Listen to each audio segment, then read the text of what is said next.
Be me. Meet her on a completely normal day. In hindsight, that feels like the universe setting a trap. She's polite in that quiet, steady way. The kind that makes you lower your voice without realizing. Soft hair, simple outfit, warm smile. She looks like she owns 3 sweaters, 2 houseplants. Walk her home after our date. Expect the usual pretend we're not hoping for more routine. She doesn't do that. She stops at her door and says, calm as weather. Do you want tea? Tea, not drinks, not come up for a bit. Tea. Brain immediately labels her as safe, which is a mistake. Inside her place is clean and cozy, blanket folded neatly on the couch, small collection of mugs. She hands me a cup like she's handling a minor emergency. Are you hungry? She asks. I'm fine, I reply. She narrows her eyes. That's not an answer. Blink. Yes. She nods once, satisfied. 10 minutes later, she's putting a plate in front of me. Stare at it. You just had this ready? She smiles innocently. I make extra. Take a bite. It's good. Look at her again. She's watching with that calm, pleasant expression. How is it? She asks. Unfair, I say. This is too good. She laughs softly. I'm glad. We sit on the couch. She tucks the blanket around my shoulders without asking. Not flirtatious. Like she's seen a man deny being cold before and decided not to waste time. Raise an eyebrow. You do this often? What, tea? She asks. The blanket, I clarify. She tilts her head. You looked like you were about to argue with the room temperature. Snort. Fair. At some point she reaches over, adjusts my sleeve, smooths a wrinkle that didn't matter, then rests her hands in her lap like nothing happened. Watch her for a second. She really does look innocent. Not naive, just gentle. The contrast with me is obvious. I'm not a gentle man by default. I'm confident, direct, comfortable in my own skin. Her pattern seems simple, sweet, caring, quiet. Time to leave. She walks me to the door. Text me when you get home, she says. Pause. You're telling me what to do? She smiles, still soft. Yes. Chuckle. Okay. She opens the door, then adds like an afterthought. Oh, and I like games. Nod automatically. Me too. She looks up, eyes bright. Good, she says. Then we'll get along. Smile. Sure. Step into the hallway. Door closes behind me.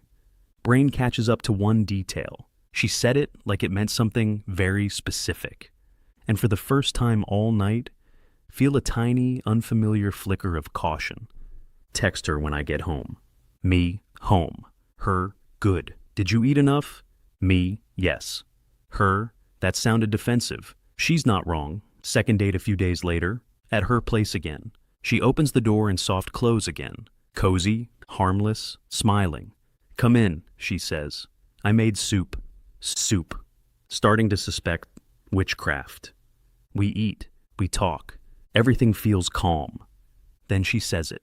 So, she begins casually, stirring her tea. What kind of games do you like?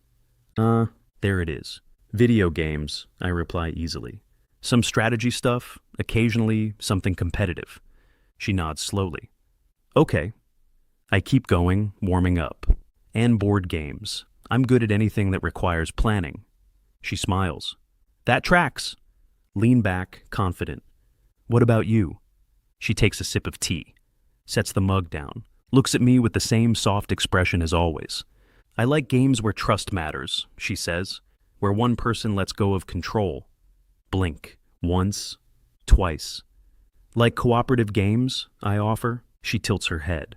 No. Brain stalls. She watches me carefully now. Not predatory, just curious. Do you trust easily? She asks. Shrug. I trust selectively. She nods, approving. Good. Pause. Then she adds, gentle as a check-in. Would you trust me to tie your hands? Or can you tie my hands? Inhale, incorrectly. Immediately start coughing. She's instantly beside me. Oh, sorry, she says, rubbing my back. I shouldn't have jumped like that. Wave a hand, still coughing. No, just unexpected. She looks genuinely concerned. Are you okay? Straighten up, clear throat. Yes, I say, recovering. Just recalibrating reality. She sits back down, hands folded. I don't mean right now, she adds quickly. And only if you were ever curious. I'd just like to be honest. Stare at her. This woman makes soup, tucks blankets, asks if I've eaten, and just casually suggested tying me up or tie her up. The contrast hits me like a second shoe to the forehead. You look shocked, she observes. I am, I admit, but not offended. She smiles. Good. Beat. Then I laugh. I genuinely thought you meant Monopoly. She laughs too, covering her mouth. Oh no, she says. I'm terrible at Monopoly. Too much yelling. That makes it worse. Look at her again. Really look. Still gentle, still warm. Still watching to make sure I'm comfortable. Nothing about her feels reckless, which is exactly why this is unsettling. You're very different than you look, I say. She smiles softly. You too, she replies. You're calmer than most men who think they're confident. Raise an eyebrow. Think? She nods. You're confident, she says. That's why you're not running. She's right, and I hate that she knows it. Leave that night with my head full, not of ideas, of her. One thought repeats itself, unhelpfully. I am not addicted to games, but I might be very curious about the woman. Who asked that question? And then made sure I was okay afterward. Time skip. Expect things to get awkward after that conversation. They don't. Second surprise. She doesn't bring it up again right away. Instead, she refills my tea, adds honey without asking. You looked like you needed something warm, she says. Watch her hands. Careful. Steady. Familiar with taking care of people. This would be confusing even without the earlier question. So, I say finally, you just say things like that casually? She thinks about it. I don't like pretending, she replies, but I also don't like pressure. Nod. That's good, I say, because I don't respond well to pressure. She smiles. I noticed. We sit side by side on the couch, not touching. She turns toward me slightly. If you're ever curious, she says calmly, we'd talk first, a lot. Rules, boundaries, signals. Signals? She nods. Verbal, non-verbal. Raise an eyebrow. You're saying this like a safety briefing. She laughs softly. It kind of is. That relaxes me more than anything else so far. You don't seem shocked anymore, she observes. I'm still processing, I reply. But you're not what I expected. She tilts her head. What did you expect? Shrug. Someone reckless or performative. She smiles gently. I'm neither. No argument there. She stands and disappears into the kitchen, comes back with a small plate. Dessert, of course. You're very good at this, I say. At cooking? She asks. At making people feel safe. She pauses, looks at me more seriously now. That part matters more to me, she says. Everything else only works if someone feels safe first. That lands.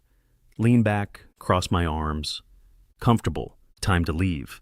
She walks me to the door again. Same routine, same calm. Text me when you get home, she says. Yes, ma'am, I reply automatically. She laughs. See, she says. You already like structure. Smirk. Don't read into it. She opens the door, then adds quietly, for what it's worth, you're doing great. Pause. At what? At not running. In the hallway, I take a deep breath. This isn't about games, not really. It's about trust and attention. And the most unsettling realization of all, I don't feel challenged. I feel calm, which makes me wonder. If I'm not careful, I might stop calling this curiosity and start calling it something else. Time skip. Know something is different the moment I walk in. Not the lighting, not the music, her. She greets me the same way as always. Soft smile, calm voice. You look tired, she says. Did you eat? Yes, I reply. She narrows her eyes. That was faster than last time. Good. Then she turns and disappears into the bedroom. Just like that. No explanation. Sit on the couch. This is fine. I'm fine. I am a confident adult man who can handle. She comes back, and I immediately lose my train of thought. She's wearing a costume, very revealing and beautiful at the same time. The kind of outfit that makes your brain take a second. She watches my reaction carefully, concerned. Well, she asks. Blink, once, twice. You still have my sweater, I say. She looks down. "Oh," she says. "Right." And without hesitation, she pulls it on over the costume. Just like that. The contrast hits me harder than the outfit did. She sits beside me. "Too much?" she asks. "No," I say honestly. "Just surprising?" She nods. "That's okay. We don't have to do anything." She reaches for the blanket, drapes it over my shoulders. "You look cold." Stare at her. "You just walked in wearing that," I say. "And you're worried about me being cold." She smiles gently. "Yes." I laugh. Can't help it. She tilts her head. "What?" "I don't know how your brain works," I admit. "But it's impressive." She laughs too. "Structure," she says. "Comfort first." She watches me carefully. "You can tell me to stop at any point." "I know," I reply. She nods satisfied. We talk about normal things, work, movies, food. Later, we do end up spending the night together, exploring her lovely outfit and doing a bit of light bondage. When I leave, she walks me to the door. Same routine, same care. "Text me," she says. "I will." She hesitates. "Thank you." Meet her eyes. "Thank you for not assuming." In the hallway, I exhale slowly. That was not what I expected, and definitely not the realization settling in my chest. I'm not hooked on the idea. I'm hooked on her ability to be bold without being careless, and gentle without being weak. And that combination, that's dangerous. Time skip.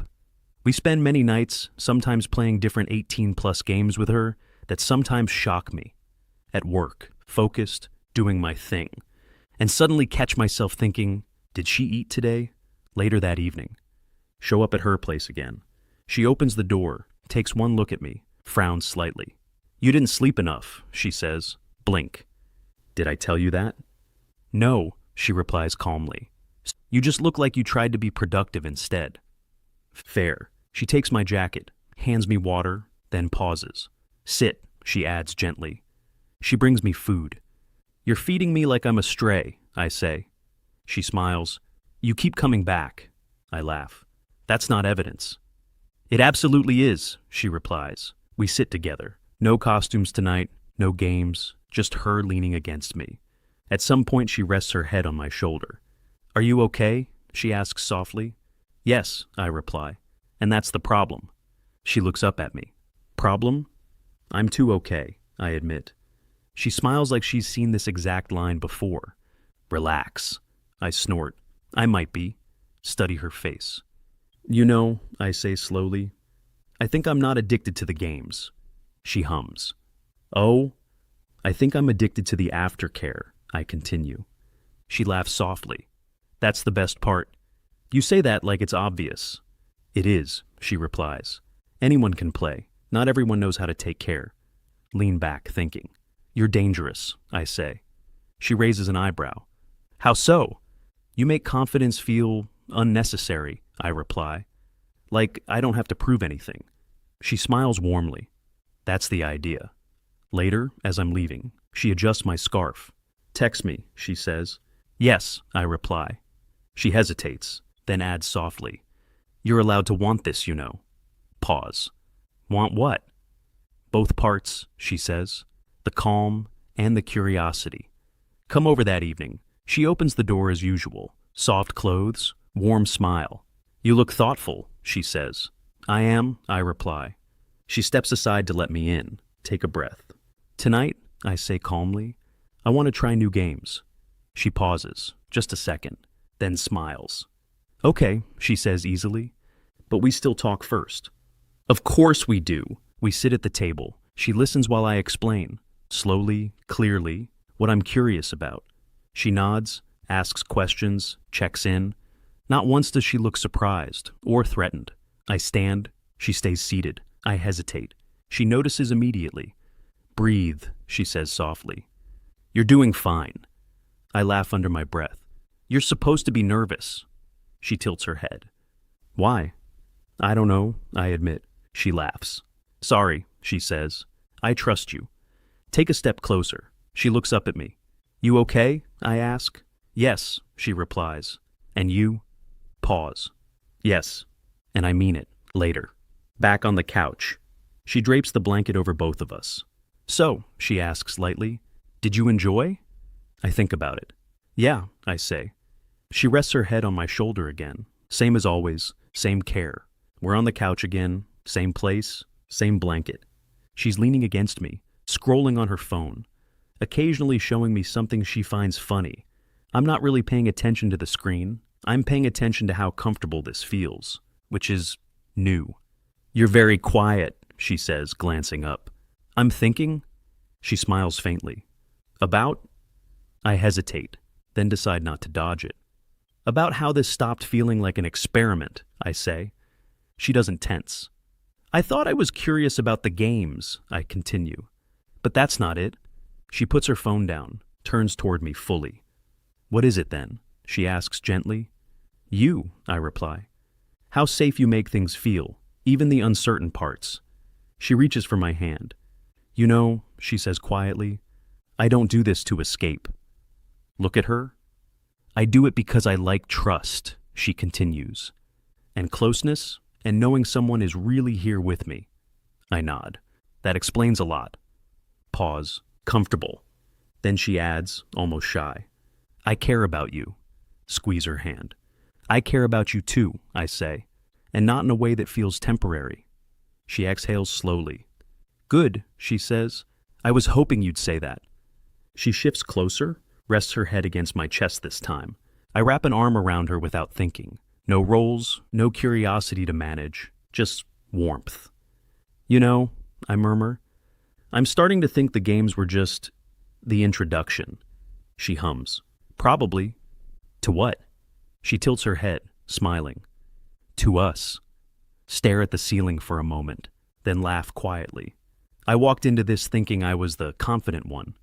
She looks up at me. You are, she says. We're in the kitchen. She's making tea again. Of course she is. Moving around me like this is the most natural thing in the world. How many sugars? She asks. 2, I reply. She nods, always remembers. I watch her for a moment, the gentle focus, the care in small things. The way she checks in without hovering. This is the woman who can surprise me completely and still make everything feel steady. That combination shouldn't exist. But here she is. You're staring, she says lightly. I'm thinking, I answer. She smiles. That seems to happen a lot with you. It does, I agree. Mostly about you. She pauses, then turns toward me. I thought I'd lose myself in this, I admit. The curiosity, the contrast, the intensity. And did you? She asks softly. I shake my head. No, I say. I found myself. She watches me carefully now. And what did you find? Take a breath. That I like who I am with you, I reply. Calm, honest. Her expression softens. She steps closer, rests her forehead against my chest. I was afraid you'd think it was all just too much, she murmurs. I smile. I thought it was, I say honestly. Turns out it's just you. She laughs quietly. Good, she says, because I don't really separate the parts. I wouldn't want you to, I reply. Later, we sit on the couch. I wrap an arm around her, and she fits there easily. You know, I say, I joked about being addicted. She hums. But it's not the games, I continue. It's the trust, the care. She looks up at me. That's all I wanted, she says. To be chosen for the whole thing. I meet her gaze. You are. She smiles. And in that moment, everything feels aligned. I didn't fall for something forbidden or exciting. I fell for someone who looks innocent, acts caring, and knows exactly who she is. I chose her.